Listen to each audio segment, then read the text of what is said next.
I was stunned. Mom never needed help with anything. What? It's Al. I felt a surge of hope. Maybe she was finally leaving him. He's decided to run for the legislature, she finished. What does that have to do with me? I was unreasonably let down. I was also annoyed that my cat was sleeping on her lap. I got up and pulled Butch, my gray tomcat, from his spot on the second shelf of the bookcase. I knew he was there because my dictionary was on the floor. He screamed when I grabbed him, but calmed down when he realized he was going to be held and petted. I sat in the squeaky leather chair behind my desk. If Mom wanted business, we'd talk business. You know how nasty politics can get, she said, arranging the proper drape to her off-the-shoulder cotton knit tunic, pale green with a silver bead design. A state legislature race? For a Lake Tahoe seat? Come on. She glared at me. This is still Nevada, and Al would be running as an outsider. There's no telling what an insider, a tool of the tourist industry who wants unlimited development at the lake, might do. Dig into his past, looking for mud to sling. I don't want Al to be vulnerable.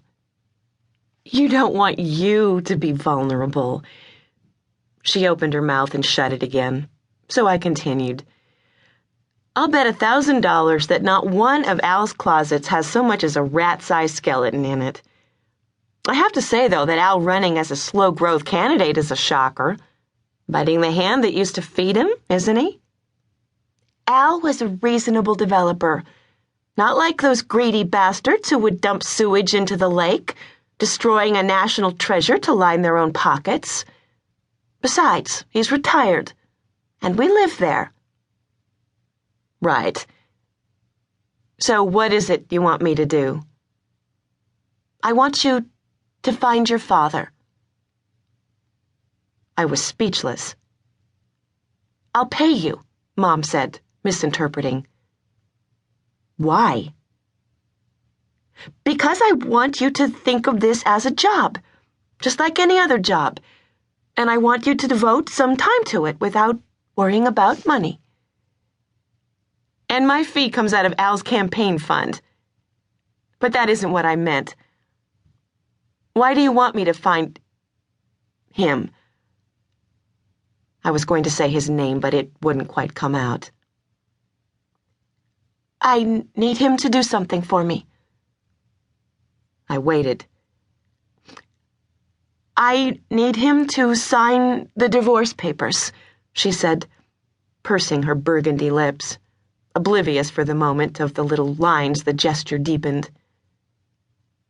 After all these years? Wouldn't it be easier to have him declared dead? No. And this isn't coming out of Al's campaign fund. Al doesn't know about it. Nobody knows that Danny didn't sign the papers. And you're afraid somebody's going to find out, and it will mess up your marriage to Al. You really think anyone would care? Al would care, she snapped. Al is a very conservative person, and it would hurt him deeply to think that there had been anything irregular about our marriage, or that people might think we were living in sin. Mom, if Tarzan and Jane were married in the eyes of God, so were you and Al. Anyway, Danny, I barely skipped a beat as I said the word, had been gone for almost a year when you got the divorce, and Al knew it. How could he have thought Danny signed the papers?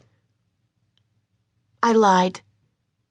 I could never decide whether I admired or despised that in Mom, the way she accepted even her worst qualities if she thought they helped her survive. I told Al that it was a fortunate coincidence that Danny just happened to show up in Reno one night when I needed him to sign the papers, traveling through on his way to nowhere. And of course I made him understand that it was better for everyone if he never tried to get in touch with us again. Of course.